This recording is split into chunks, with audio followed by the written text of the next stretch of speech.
Hemos contemplado en el día de ayer, sobre todo por la tarde,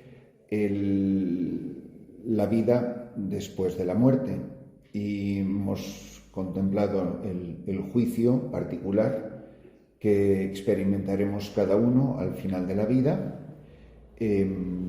la posibilidad, la llamada, la vocación que todos tenemos al cielo, y la posibilidad del purgatorio, una etapa transitoria, no es temporal porque no existe el tiempo, pero es nuestra manera de expresarnos.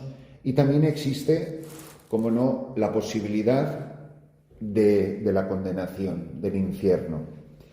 Entonces, la vida consiste en la interactuación. Quizá el problema más difícil que desde toda la vida de la Iglesia ha contemplado la teología es la interactuación entre la gracia y la libertad. Y hay muchísimas escuelas diferentes, todas ellas muy católicas. Hay otras escuelas que no son nada católicas y no son compatibles con el pensamiento cristiano, con el pensamiento de la Iglesia. Nosotros nos ceñimos a lo que enseña el magisterio. Entonces, salvo que elijamos libremente amarle, no podemos estar unidos con Dios. O sea, es un acto libre mío que elijo, y que elijo no una vez para toda la vida, sino a cada instante de mi vida. Y no podemos amar a Dios si pecamos gravemente contra Él. Es incompatible. Contra nuestro prójimo o contra nosotros mismos, contra Dios, contra el prójimo, contra nosotros mismos. Las palabras de la Escritura son tremendas. Lo que pasa es que, lamentablemente, creo, sin hacer juicio de nadie, más que de mí mismo, que no le damos a lo mejor la importancia o la seriedad que tienen. Pero, por ejemplo, dice el apóstol San Juan en la primera carta 3:15, quien no ama permanece en la muerte.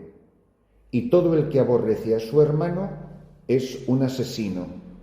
Y sabéis que ningún asesino tiene vida eterna permanentemente en él. Entonces, quien no ama permanece en la muerte. Quien no ama definitivamente permanece en la muerte definitiva. Es una elección que una persona ha hecho. Jesucristo nos advierte de que estaremos separados de Él si no omitimos socorrer las necesidades graves de los pobres y de los pequeños, que son sus hermanos, los hermanos de Jesús, mis hermanos. Lo que le hacéis al más pequeño de mis hermanos. Mateo 25, 31, 46, que conocemos y que recientemente hemos escuchado en la liturgia de la palabra. Por eso, morir en pecado mortal, sin estar arrepentido ni acoger el amor misericordioso de Dios, significa permanecer separados de Él para siempre por nuestra propia y libre elección. Yo elijo lo que va a ser de mí después de la muerte, y lo elijo mientras estoy en esta vida. Morir en pecado mortal, sin estar arrepentido ni acoger el amor misericordioso de Dios, significa permanecer separados de Él para siempre por nuestra propia y libre elección. Este estado, que llama el catecismo de propia autoexclusión definitiva de la comunión con Dios y con los bienaventurados, es lo que se designa con la palabra infierno, que yo he elegido no ser parte de la vida trinitaria y de la comunión de los bienaventurados.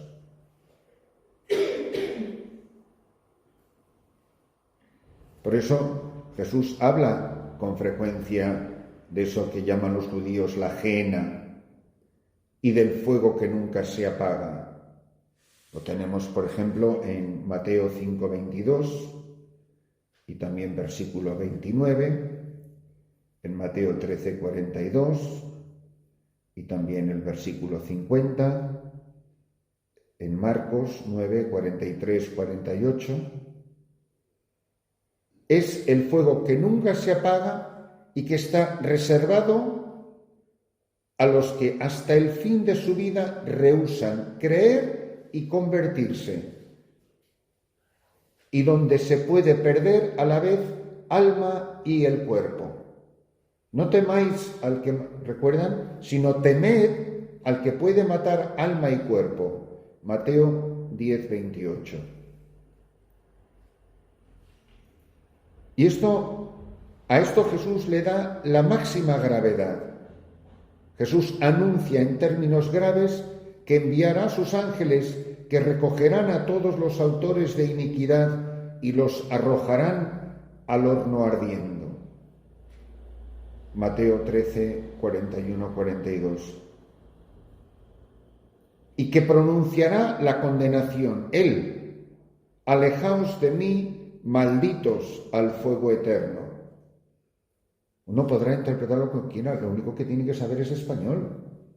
Si de verdad quiere saber lo que enseña la palabra de Dios. Otra cosa es que usted quiera creer o no lo quiera creer. Pero lo que no se puede es inventar un evangelio diferente, una doctrina que no está conforme a la palabra de Dios. Mateo 25, 41. Entonces, es dogma de fe la enseñanza de la Iglesia que afirma la existencia del infierno y que es eterno. Por eso, las almas de los que mueren en estado de pecado mortal descienden a los infiernos inmediatamente después de la muerte y allí sufren las penas del infierno, el fuego eterno. Las citas del Magisterio son incontables. La pena principal del infierno consiste en la separación eterna de Dios. Ese es el castigo. Luego, si le queremos añadir drama de tenedores y fuegos y llamas, está bien, pero lo más espantoso es la separación eterna de Dios, en quien únicamente puede tener el hombre la vida y la felicidad para los que ha sido creado y a la que aspira. Hemos sido creados para la felicidad eterna, hemos sido creados para el amor de Dios, pero no somos animales, no nos movemos por instintos irracionales. Se nos ha dotado de una cualidad espantosamente maravillosa, que es la libertad.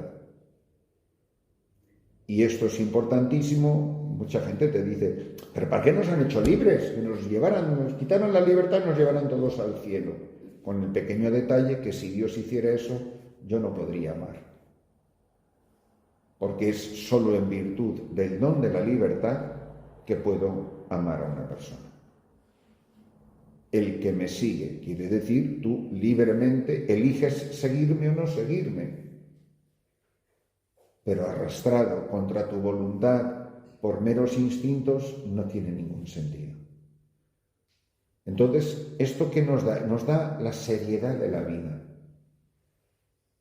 Y esta falta de seriedad, hermanas, no solamente se da en la gente de la calle, que ni siquiera sabe estas cosas o se cree estas cosas o recuerda estas cosas, sino esta especie de tonillo de mediocridad en el que vamos deambulando por los pasillos de un claustro y así se nos pasa la vida, que ni mucho ni poco, una especie de tono gris de la vida, el más mínimo esfuerzo, que uno va siguiendo instintivamente más o menos los sonidos de las diferentes campanas a lo largo del día, pero sin esta tensión, sin este tomarse la vida en serio. Y a mí eso es lo que me parece más grave. Lo grave no es del pobre que no sabe, muchas veces sin culpa ninguna. La culpa será del que no se lo dijo. Otros ciertamente lo supieron y lo rechazaron. Ahora, cuando uno ve la actitud de los santos frente a la posibilidad de la condenación de las almas y la pachorra con la que nos lo tomamos nosotros, una manera muy sencilla de ver esta pachorra es que no decimos nada. O sea, que no nos preocupa la gente, que no nos quita un minuto de sueño, que me preocupa mucho más que me haya subido 3 grados la tensión que un familiar mío se pueda condenar. Y no me agobie nada. Si es que ya sabe usted cómo está la gente, es que la juventud. Pero usted se cree que con esas expresiones se puede vivir la vida consagrada. ¿Y usted qué hace para remediarlo? Porque a lo mejor está en nuestras manos alcanzar la gracia de la conversión de otras personas, que también es doctrina de la Iglesia.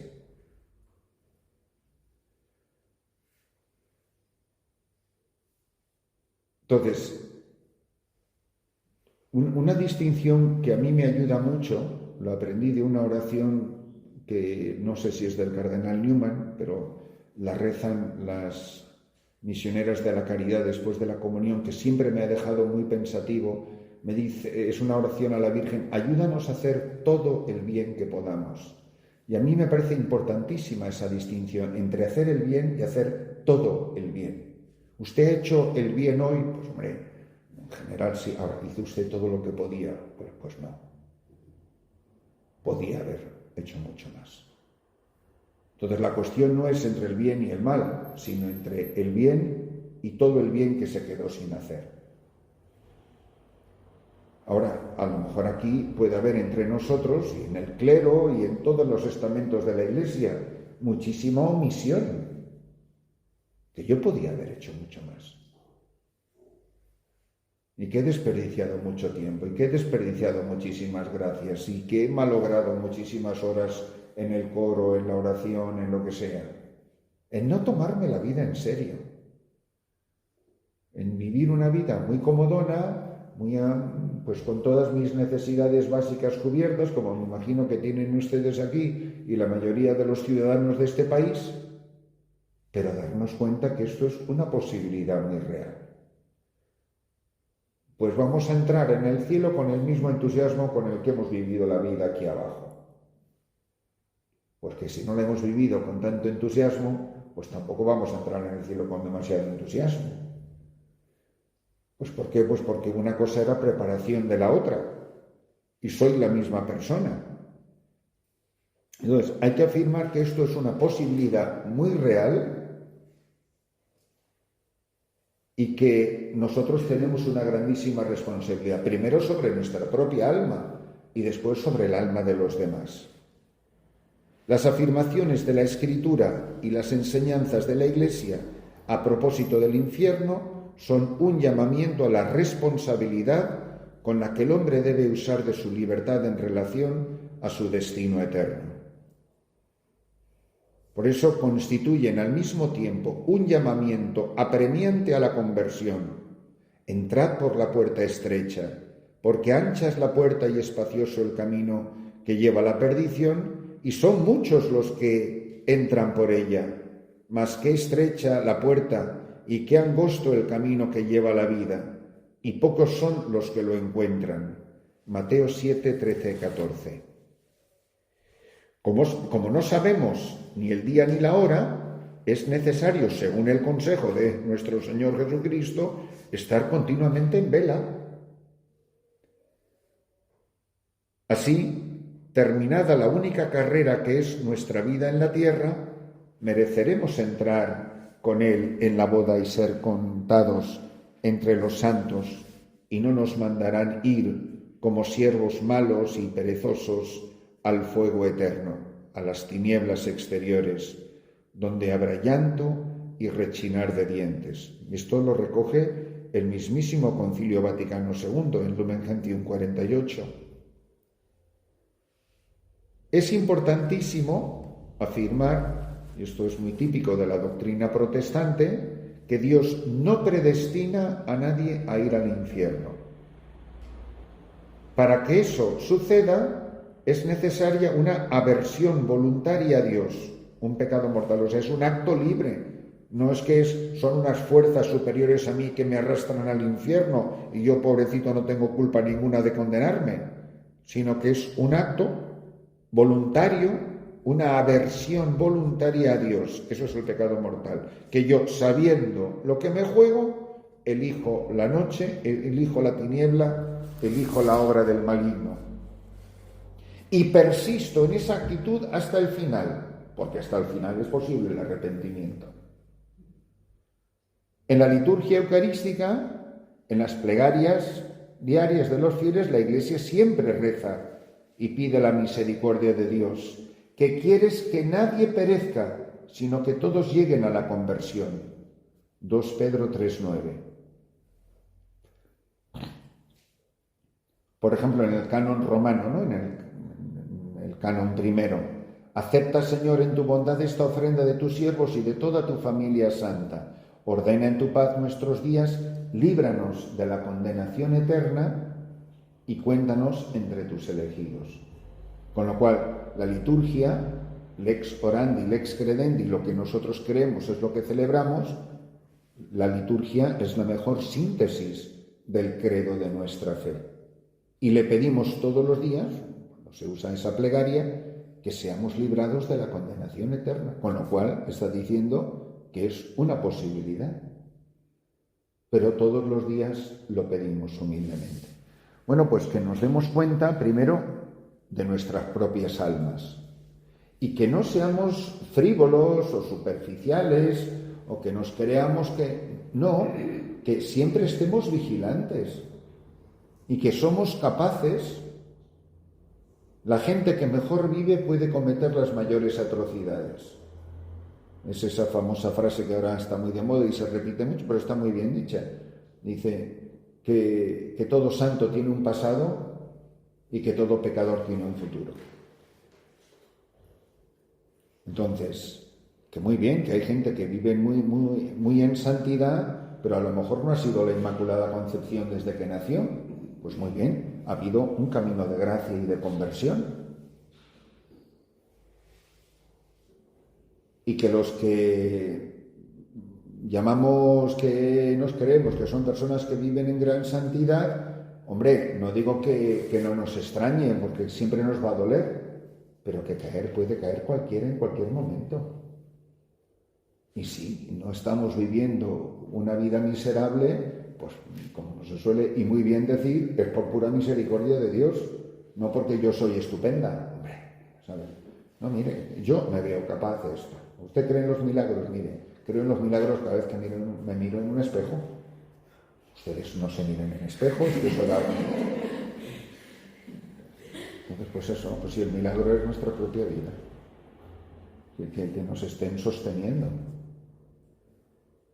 Yo pienso, por ejemplo, en hermanos míos sacerdotes que han dejado el ministerio. Vamos, yo me acuerdo perfectamente de ellos, he convivido con ellos en el seminario, vamos, ¿en qué tengo yo que no tuvieran ellos? Al revés, pues eran muchísimo mejores seminaristas que yo y ciertamente mucho mejor estudiantes, pues, de su pura bondad, y ninguno de ellos caminó hacia el sacerdocio pensando que lo iba a abandonar. Objetivamente es una tragedia, ¿no? Puede ser un gran santo al final de su vida, ¿eh? Pero es una santidad que, como no es ejemplar, la Iglesia nunca lo podrá canonizar. Ahora, los santos canonizados, hombre, quitando los 12 apóstoles, San José y alguno más, y San Juan Bautista, no hay ninguna razón por la cual haya personas que no sean más santas que los canonizados. Mucha gente te dice, hombre, pero no vamos a ser como San Agustín, no vamos a hacer como San Francisco de Asís, o más. O sea, ¿quién ha dicho que eso es el límite de la santidad? El problema es que, como se suele decir, y muy bien dicho, que recibimos en cuanto esperamos. Como ya he decidido que no voy a ser como San Francisco de Asís, pues probablemente no lo voy a ser. Con lo cual quedamos confirmados. ¿Ves cómo te dije que no íbamos a ser como él? Hombre, si usted nunca lo aspiró, nunca se lo propuso y nunca lo creyó, pues evidentemente se ha cumplido su propia profecía. Ahora, si vamos caminando sin tener ni la menor idea, no sé qué santa había que decía una cosa muy bonita, me encanta, que decía, Señor, hazme santa, grande santa, pronto santa. ¿Quién era? Pero que no sé si era... Decía, hazme santa, grande santa, pronto santa, sin que yo lo sepa. Y está muy bien.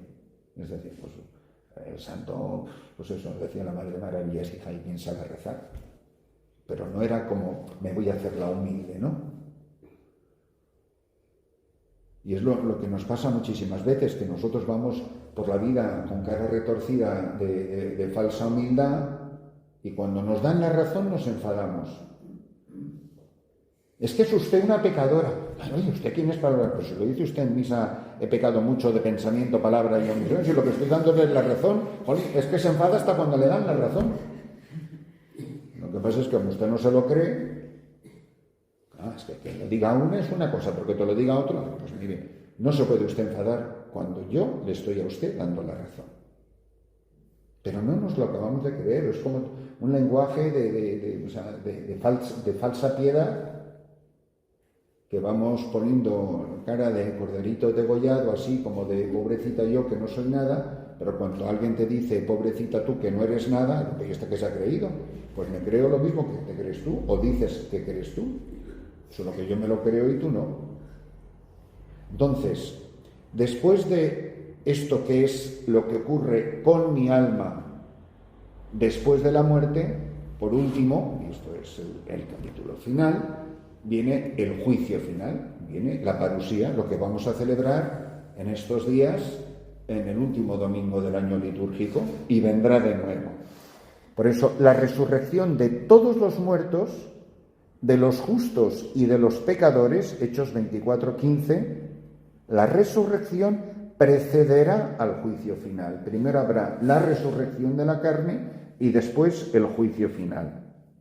Esta será la hora, cito el Evangelio de San Juan, en que todos los que estén en los sepulcros oirán su voz, y los que hayan hecho el bien resucitarán para la vida, y los que hayan hecho el mal para la condenación.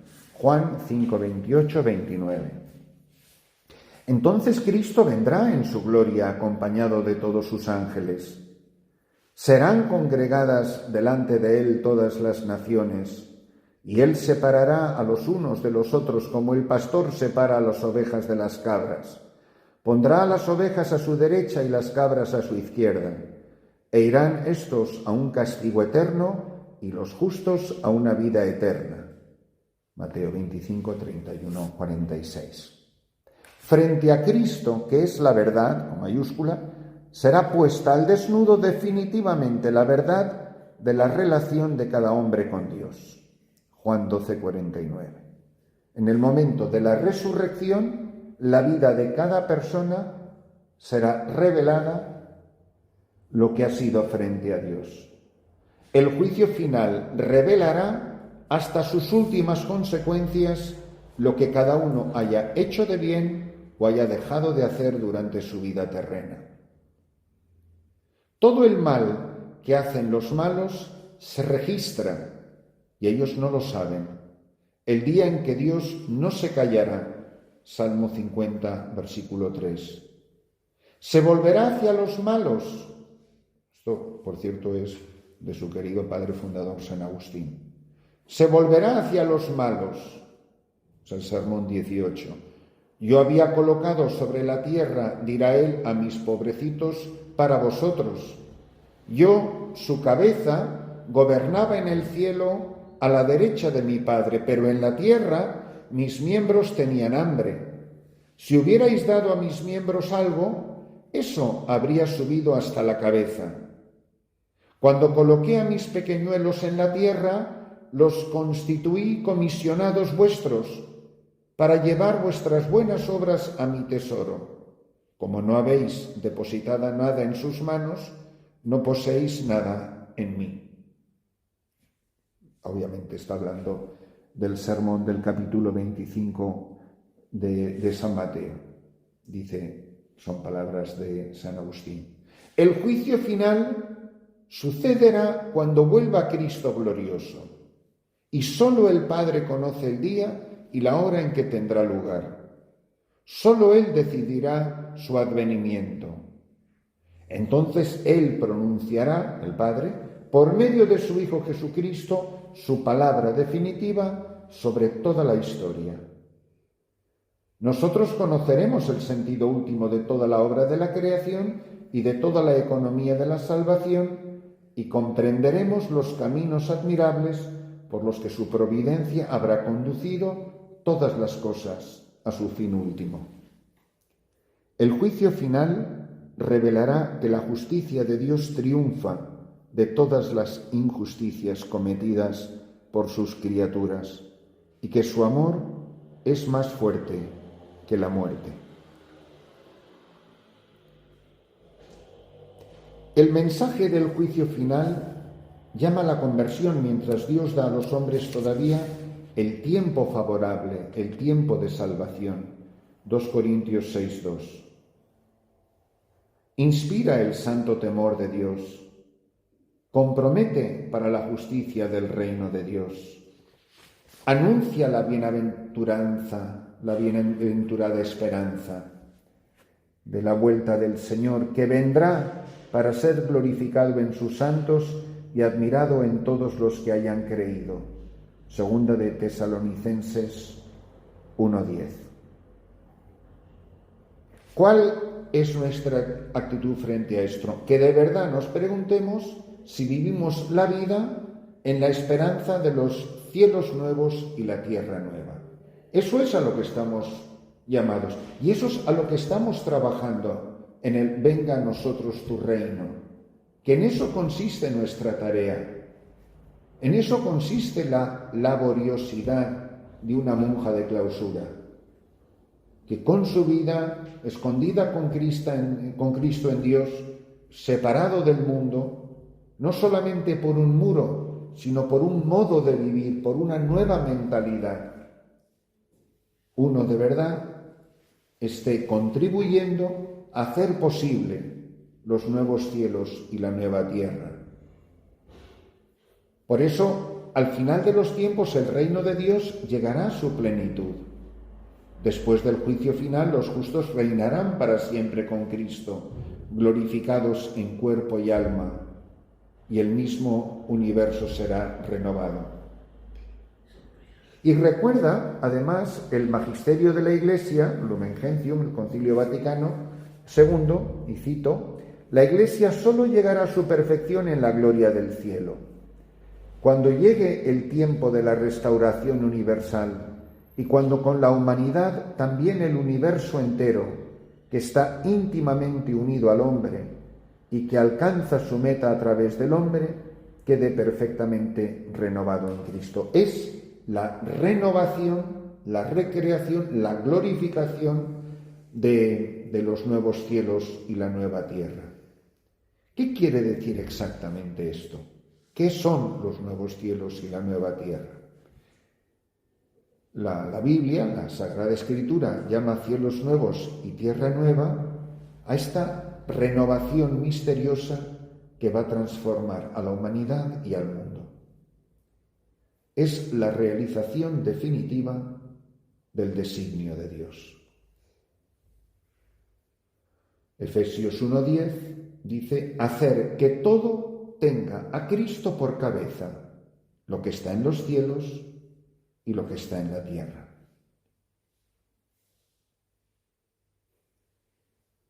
En este universo nuevo, Apocalipsis 21:5, la Jerusalén celestial, donde tendrá su morada entre los hombres Dios mismo, y enjugará todas las lágrimas de sus ojos, y no habrá ya muerte, ni habrá llanto, ni gritos, ni fatigas, porque el viejo mundo, la representación de este mundo ha pasado.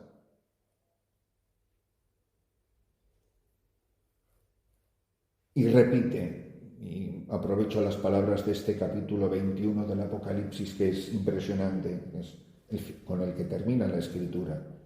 En este universo nuevo, la Jerusalén celestial, Dios tiene su morada. Para el hombre, esta consumación será la realización final de la unidad del género humano querido por Dios desde la creación. Lo que ha destruido Babel se reúne en Pentecostés y llega a su plenitud en la Nueva Jerusalén. Y la Iglesia es el instrumento, el sacramento que hace posible, es la colaboradora de Cristo como su esposa, como su cuerpo, como su pueblo para hacer presente el reino de Dios entre los hombres. Y así se va formando este reino de los que tienen al Señor por centro de su existencia.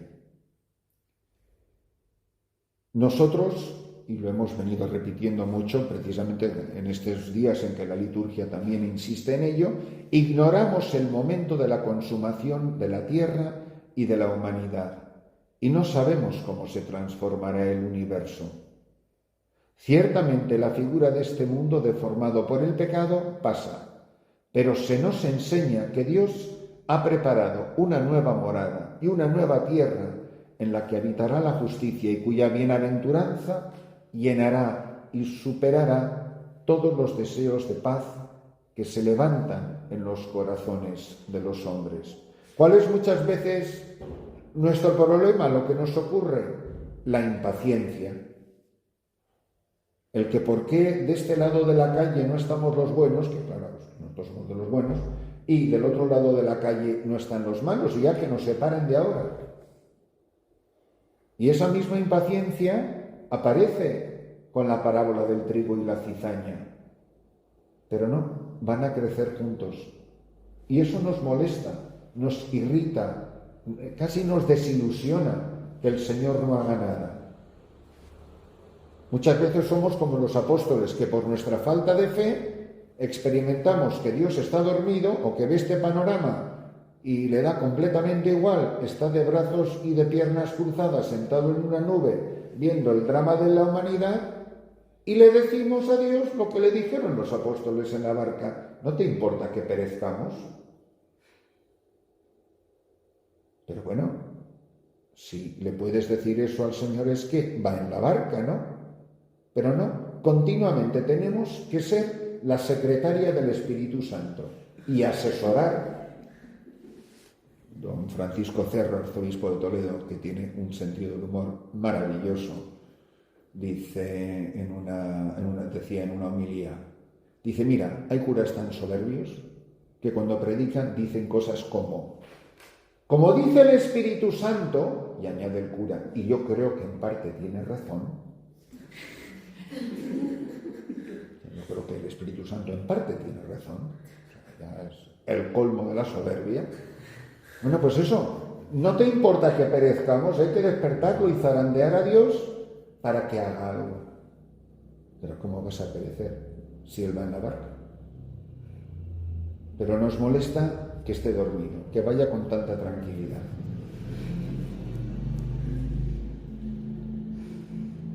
Algunas de ustedes habrán viajado en avión. Bueno, pues a veces hay turbulencias muy notables. Uno se asusta. Pero yo, que me paso la vida viajando en avión, he llegado hace mucho tiempo a una conclusión: que hasta que no vea a la azafata nerviosa, yo no me preocupo de nada. Cuando las veo a las dos azafatas, tiqui, tiqui, tiqui, tiqui, mientras el avión va temblando, no pasa nada. Como las veas preocupadas, esas sí saben. Esto es como para ponerte a rezar. Pues entonces, precisamente lo que nosotros estamos llamados como levadura en la masa, para transformar y hacer posible la llegada de su reino, es precisamente dar esta tranquilidad a la gente. Ustedes son las azafatas, las que tienen que conocen el modo de Dios. Pero muchas veces nosotros son ellos los que nos angustian a nosotros. Claro, es que ha venido esta señora y me ha contado, claro, es que... Pero vamos a ver, entonces, ella le angustia a usted en vez de usted tranquilizarla a ella. Entonces, no estamos actuando como agentes de su reino, instrumentos colaboradores del reino. Al final de la vida, de lo que se trata es de esta capacidad de aceptación.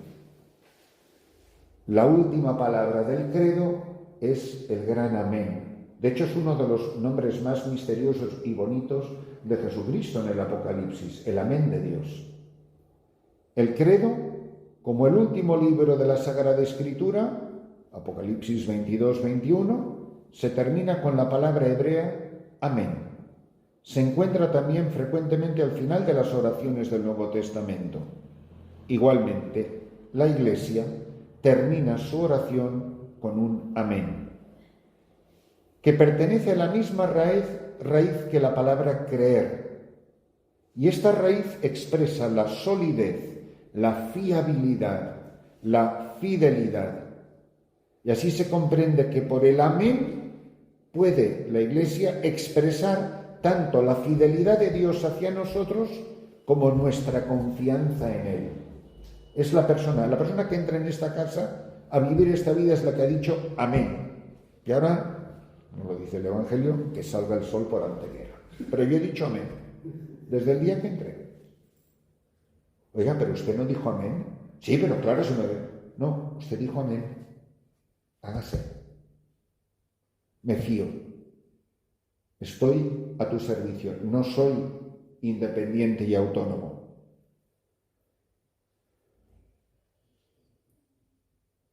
En el profeta Isaías se encuentra la expresión Dios de verdad, o Dios de la verdad. Literalmente, Dios del amén. Es decir, el Dios fiel a sus promesas. Quien desee ser bendecido en la tierra, deseará serlo en el Dios del amén. Isaías 65:16. Y nuestro Señor emplea con frecuencia el término amén. Mateo 6:2 y versículo 5 y versículo 16. Mateo 6:2, también en el 5 y en el 16. A veces incluso lo dice 2 veces seguidas. Amén, amén. Juan 5:19, para subrayar la fiabilidad de su enseñanza, su autoridad fundada en la verdad de Dios. Por eso, el amén final del credo recoge y confirma su primera palabra, creo. ¿Cómo empieza el credo? En creo. ¿Y con qué termina? Con amén. Esas 2 palabras son inseparables. Es decir, no cree simplemente el que acepta una serie de verdades. Cree el que dice amén a lo que dice que cree. Creer es decir amén a las palabras, a las promesas, a los mandamientos de Dios. Es fiarse totalmente de Él, que es el amén de amor infinito y de perfecta fidelidad. Por eso la vida cristiana de cada día tiene que ir comprendida dentro de esas 2 palabras de la profesión de fe de nuestro bautismo. En el Sermón 58 de San Agustín, que tu símbolo sea para ti como un espejo, mírate en él, para ver si crees todo lo que declaras creer, y regocíjate todos los días en tu fe. Una vez más, Apocalipsis 3:14, Jesucristo mismo es el amén. En el amén de Cristo al Padre está encerrado el amén de todos nosotros que somos miembros de su cuerpo. Él es el amén definitivo del amor del Padre hacia nosotros, el amor irrevocable. Asume y completa nuestro amén al Padre. Todas las promesas hechas por Dios han tenido su sí en Él, y por eso decimos, por Él, amén a la gloria de Dios. 2 Corintios 1:20. Que hagamos un balance de nuestra vida, porque es muy posible que podamos vivir en la fantasía de creernos que nuestra vida es un alegre amén desde que nos levantamos hasta que nos acostamos, pero muchas veces no lo es. Y esto se refiere a los que están revestidos de autoridad. Esto se refiere a las enseñanzas de la Iglesia. Se refiere a la palabra de Dios, a la liturgia, a la regla, a las constituciones. Y también se refiere, hermanas, a las cosas de la vida, a la enfermedad, al dolor, a la contradicción, a la humillación. Y muchas veces, frente a todo eso, mi vida no es un amén, sino que continuamente me estaré empeñando en hacer mi santa voluntad, que casi siempre consiste en a ver cómo me quito de en medio la cruz. A ver cómo me quito en medio aquello que me estorba, que me hace sufrir, que no es conforme a mis gustos. Volver una vez más a las palabras de Santa Teresa: desde que mi voluntad está la vuestra rendida. Es literalmente que ya no tengo voluntad.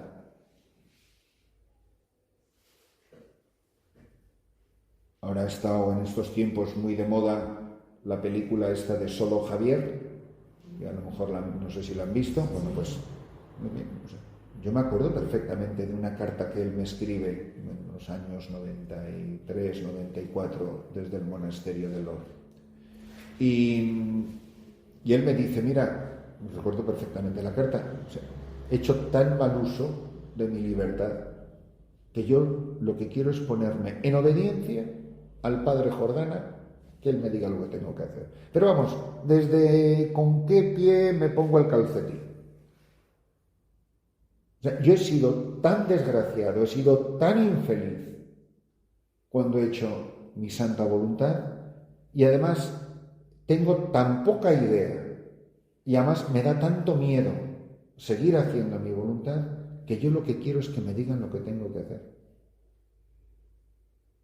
Para él, su tarea fundamental de santificación fue él mismo y unas cuantas ovejas, pero poco más. O sea, no construyó colegios, no hizo milagros, no predicó el Evangelio a no sé cuántas personas, no bautizó 10.000 niños, no. Su santificación consistió en reconocer la miseria de su vida, el desastre que había sido, y tener la humildad de decir: por favor, ¿hay alguien en la iglesia que me pueda ayudar a poner orden en este desastre que soy yo? Y en eso consistió su vida. Ese fue su aporte. Su aporte fue decir: ¿pero qué voy a hacer yo? Si soy un enfermo, si estoy herido, si lo he hecho todo desastrosamente mal, si he ofendido a Dios desde el día que me levanté hasta el día que me acosté, pues que Dios tenga piedad de mi alma. Y cuando se empeñaban, yo sabía perfectamente que no quería ser sacerdote, y se empeñaron. Y tener que obedecer a ser una cosa que tú no te sientes llamado a ser. Imagínense que ustedes las hubieran metido a monjas a empujones. Pues así es como le estaban llevando a él al sacerdocio. El obispo, claro, uno dice: pues si yo no sé y me he puesto en obediencia, ahora me voy a poner a desobedecer. Pero yo sé que eso no es lugar, y ya Dios sabe cómo hacer las cosas, y no llegó. Pero él no llegó, estaba a la puerta del diaconado. Entonces, que uno se pare seriamente a pensar, decir: yo tengo aquí mi chiringuito montado aquí en el convento, yo más o menos me apaño, y además, pues como la madre me quiere mucho, yo la quiero mucho a la madre, pues la madre y yo nos entendemos, que básicamente consiste en que me suelo salir con la mía. O de verdad, yo no tengo ni idea.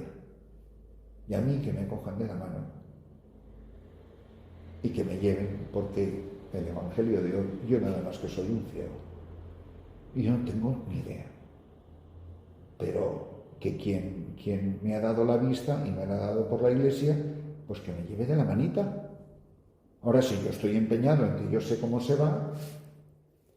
Yo una vez iba a dar ejercicios a capuchinas en República Dominicana, lejísimo, no es un país muy grande, pero sería un viaje de 4 o 5 horas. Y yo iba felizmente incumpliendo todas las normas de tráfico, fundamentalmente iba hablando por teléfono feliz y contento. Pero para ir de donde estaba yo, que es en el este del país, completamente al lado contrario del país, que es en la frontera con Haití, que es el occidente, iba a San Juan de la Maguana, que se llama la provincia, Hay un punto en la carretera, pero en un punto en la carretera, 200 kilómetros antes de llegar, donde hay una Y. Y hacia la derecha se vas hacia San Juan de la Maguana y hacia la izquierda vas a la provincia más al sur, que se llama Barahona. Bueno, evidentemente, por ir hablando por teléfono, en vez de ir hacia San Juan de la Maguana, me voy felizmente hacia Barahona, completamente distraído, sin tener la menor idea, evidentemente, que iba por el camino equivocado. Y taca, y taca. Pero bueno, entro en la ciudad, yo había estado, pero no había estado una vez o dos veces, no conocía bien San Juan de la Maguana, pues cuando ya está anocheciendo, están las luces encendidas de la avenida que entra, y como que a mí eso ya me empieza un poco extraño. Esto a mí no me suena. O sea, tampoco tenía yo una idea muy clara de cómo era lo otro, de que uno conoce bien su calle, pero esto a mí no me suena. Bueno, ya por fin dice, mira, espérate que ahora te llamo. Y veo a un señor que va andando por la acera, y yo me echo a la orilla, bajo la ventanilla y le digo, oiga, ¿esto es San Juan de la Maguana? Y me dice, ay no, padre, ha llegado usted a Barahona. ¡A Barahona! ¡Imposible! Esto tiene que ser San Juan de la Maguana. ¿Cómo no va a ser San Juan de la Maguana? Pero si yo he venido a San Juan de la Maguana y tal. Y el hombre se me queda mirando con una pachorra y una tranquilidad y me dice, y se lo voy a decir en tono dominicano, Mire, yo sé que ustedes los padres tienen mucho poder, pero no creo que tengan tanto poder como para cambiarle el nombre a esta ciudad. Agacha la cabeza, date media vuelta, vuélvete los 200 kilómetros, vuelve a la Y y agarra el camino. Pues lo he empeñado, que eso tenía que ser, porque uno se ha empeñado. Y ya está. Y yo sé que ustedes los padres tienen mucho poder, pero no creo que tanto para cambiar el nombre de esta ciudad. Bueno, pues, porque uno muchas veces se empeña en muchas cosas, y esto es así por mis narices, y ya está, y que se ha creído esta, y quien dice esta, pues dice la Iglesia, dice el Papa, dice el Magisterio, yo qué sé. Estoy ciego, estoy enfermo, soy un desastre y yo estoy aquí para opinar de si el Papa o si el Magisterio o si el Obispo, pues yo bastante tarea tengo conmigo. Entonces, que nuestro mayor aporte a la obra mundial, universal de la Iglesia, que nuestro mayor aporte es que cambie el corazón. Les dije hace bastantes charlas, 21 charlas les dije que aquí la palabra única importante es cambiar. O sea, el que no tiene interés por cambiar. Yo, por ejemplo, he tomado la decisión de que, como a mí me dé la impresión de que me invitan a dar ejercicios a comunidades, sobre todo de clausura, que no tienen el menor interés en cambiar, yo le he dicho a más de una abadesa, les he dicho, por favor, no me inviten si ustedes no están de acuerdo con lo que yo les predico. ¿Saben? Si vivan ustedes como ustedes crean que deben de vivir en la Iglesia, pero lo que yo enseño y lo que ustedes viven no es lo mismo, pero es que ustedes no tienen ningún interés en cambiar su manera de vivir. ¿Para que me llamen a uno que piense como ustedes? Ahora, o sea, por lo menos denme alguna garantía de que, o sea, usted se va a tomar la medicina, entonces ¿para qué viene a verme? ¿Para qué viene a la consulta? No me interesa el tratamiento, no me interesa el diagnóstico y no me interesa. Simplemente he venido al médico. Pues mire, le pasa esto, lo que tiene que hacer usted es esto y esto. No tengo ni entonces ¿para qué ha venido? Entonces, esto es para todos nosotros, esto es lo que hace la liturgia en nuestras vidas. Entonces, que de un cambio muy notable de una comunidad, porque miren, el cambio de una persona está muy bien para esa persona, pero no es testimonio. Solo hay testimonio cuando hay algo colectivo que cambia. Un santo puede ser muy santo él, pero siempre van a decir cosas de la hermana no sé cuántas. Ahora, cuando hay un tono que va cambiando de gente que va viviendo de otra manera, son las cosas que más chocó con nuestro director espiritual. Él estaba empeñado en la reforma de la diócesis de Toledo. Es lo que le preocupaba. Que pensaba que vivíamos pésimamente mal, instalados en la más absoluta mediocridad, y él, salvo algunos, entre los que me nombró a mí, pensaba que nadie debería de salir de la diócesis y marcharse a las misiones. De hecho, yo se lo pregunté muchísimas veces. No, vete. Pero de lo que se trata no es que haya un sacerdote o 5 santos en una diócesis, sino que haya un tono de santidad entre los pastores, porque si no lo que el lunes hace uno lo deshace el otro el martes. Entonces, por eso es tan importante que haya un tono en una comunidad, en un presbiterio, en un arciprestazgo, que haya un tono de santidad. No vamos a ir todos al mismo nivel, pero que haya un ambiente donde la gente quiera ser santa. Yo no me puedo santificar en una comunidad contra las demás, a pesar de las demás. No es así. Luego, por supuesto, cada uno, el juicio es personal. Pero yo aquí me puedo santificar conociendo que soy un enfermo y que necesito ayuda, que no estoy rollizo de salud, que yo necesito ayuda y necesito gente que me apoye, que me acompañe y que sepa más que yo y que me guíe. Pero si mi primo hubiera entrado en una comunidad donde la gente vivía peor que él, nadie le hubiera guiado por los caminos del Espíritu. Y yo con esto no estoy canonizando a nadie, ¿no? Pero hombre, que evidentemente vivió una vida admirable. Pero lo único verdaderamente admirable fue el cambio de su vida. Fue su gran aporte a la humanidad. No estén preocupados antes que nadie si no es del cambio personal.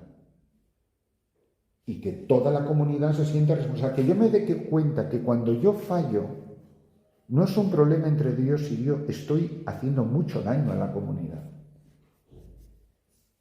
Y mis hermanas tienen derecho a mi fidelidad. Tienen derecho a que yo me tome la vida en serio. Como yo pueda, con la capacidad que tengo. Por eso uno esto lo vive con muchísima alegría, lo vive con muchísima paz, pues porque es dejar a Dios obrar, dejar a Dios actuar. La Madre Teresa tenía esta frase tan bonita y dice, consiste en darle a Dios permiso, darle a Dios la libertad de actuar en tu vida. Y va a hacer auténticas maravillas. Entonces, ¿usted qué cree que nosotras? Pues hombre, si no lo creyera, ¿qué hago yo aquí? Entonces, por supuesto, pero no vamos a ser como San Agustín, no sé, o más o menos, porque yo tampoco sé cómo era San Agustín, ¿sabe? Ya tenemos una especie de autolimitaciones que nos hemos inventado. No vamos a ser como la Beata Inés, bueno, pues o más o menos, ¿sabes? No tenemos ni idea. Pero desde luego el tope de la santidad no está en la Beata Inés, con todos los respetos a la buena señora. No, o más. Al revés, ella estará encantada de que seamos más santos que ella, digo yo, ¿no? La Madre Teresa me decía, soy un lápiz en las manos de Dios. Dios obra, Él escribe, le va sacando punta hasta que se acaba. Dice, si encuentra una más tonta que yo en la congregación, hará cosas mucho más grandes. Son palabras de ella. Pues así es como brilla la obra de Dios. Fíjense que cuanto menos dones y cuanto menos cualidades tiene una persona, mucho mejor. Pero si los dones y las cualidades naturales no son más que un estorbo. Porque hasta que las purificas, se sobrenaturalizan, te desapegas de ellas, pues, imagínate, ¿sabes? Ahora, si una comunidad está apoyada sobre los dones naturales de unas cuantas de ustedes, tienen la perfecta receta del fracaso. Pongan una empresa, pero no un monasterio.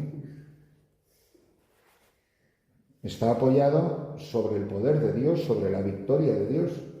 Hombre, si vas a elegir a las 12 personas que se van a sentar en 12 tronos a juzgar a las naciones, no elijas a estos cazurros que están todo el santo día con la red y las barcas. Vete al seminario del templo y elige ahí a los fariseos pata negra, ¿sabes? Que son los estupendos y que ya son religiosos y que ya cumplen todas las normas y ya solamente les falta pues el toque del Nuevo Testamento, pero vamos, ya vienen con el Antiguo Testamento aprendido.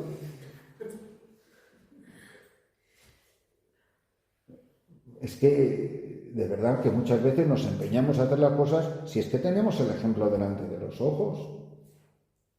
Por eso yo creo que muchas veces el único problema es como un problema mental que tenemos, es como una barrera invisible que nos hemos puesto, vivimos como una especie de anestesia colectiva. Pues si no estamos tan mal, si miras, si las hermanas, si en el fondo son buenas, bueno, en el fondo que hay que mirar al pozo 300 metros. Entonces, decir, pero sí, o pensar, no estaremos llamadas a mucho más. No estamos tan cansadas de ver los gorriones volando por encima de los olivos, que cuando uno ve pasar un águila por ahí encima, dice, anda, pues que también se puede volar como las águilas. Y al revés, agradecer a la hermana que se está esforzando, decir, oye, te quiero dar las gracias. Una de las cosas que más me llama la atención es lo desagradecidos que es la gente con los sacerdotes. Yo, a todo el que yo conozco, y obviamente no me incluyo a mí mismo, créanme, siempre le digo, oye, porque mucha gente te dice, oye, mire, es que tenemos la suerte de tener un sacerdote estupendo. ¿Has ido alguna vez a la sacristía a darle las gracias por una homilía? Porque para machacarlo se pintan todos. Pues es que se me dice lo mismo. ¿A qué se me está repitiendo? Es que no sé. Y encima nos regañan. ¿Alguna vez esa criatura ha dicho algo bueno por esa boca?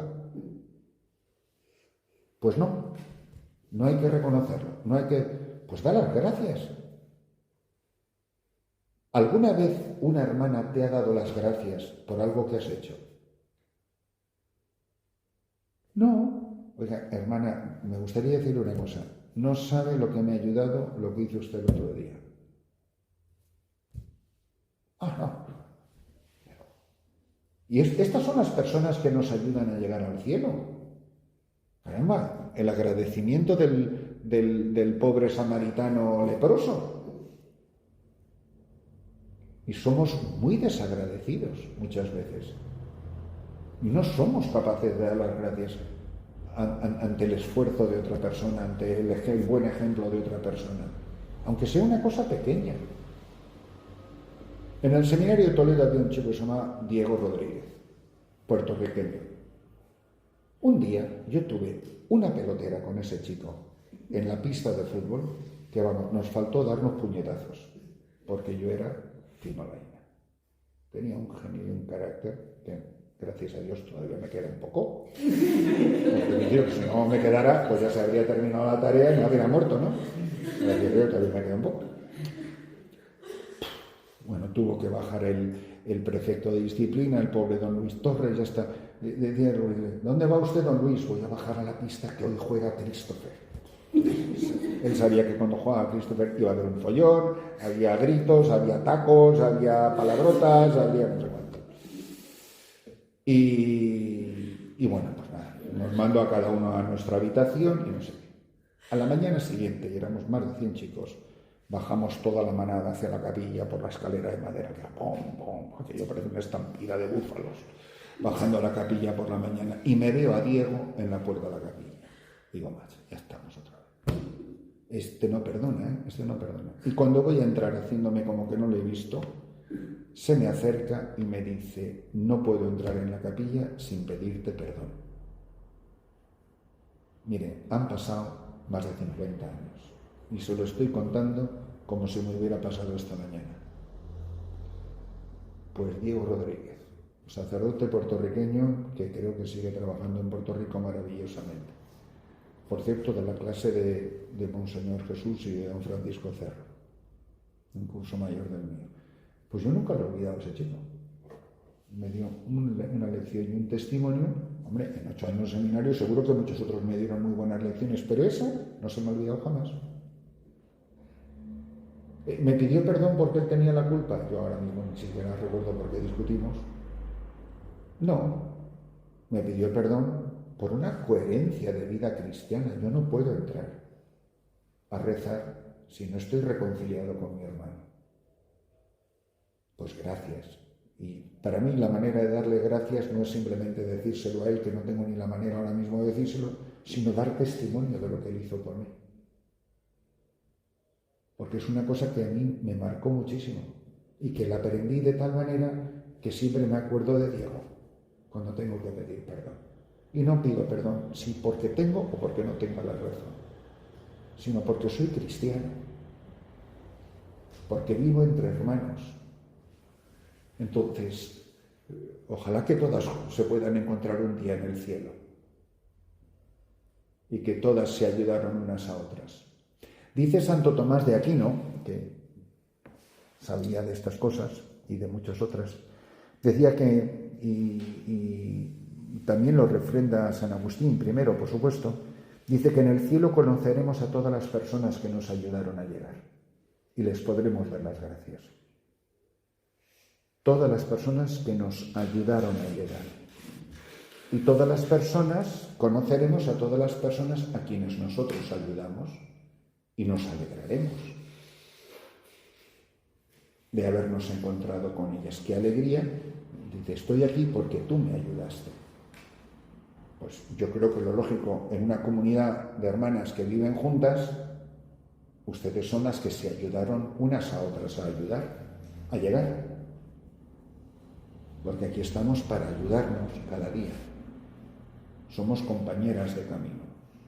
A lo mejor sueltas, individuales, una cada vez, a lo mejor nunca hubieran dado un paso adelante, pero Dios las juntó para que se ayudaran y para que ayudaran a la Iglesia, no solamente las personas que físicamente conviven detrás de los 4 muros del monasterio.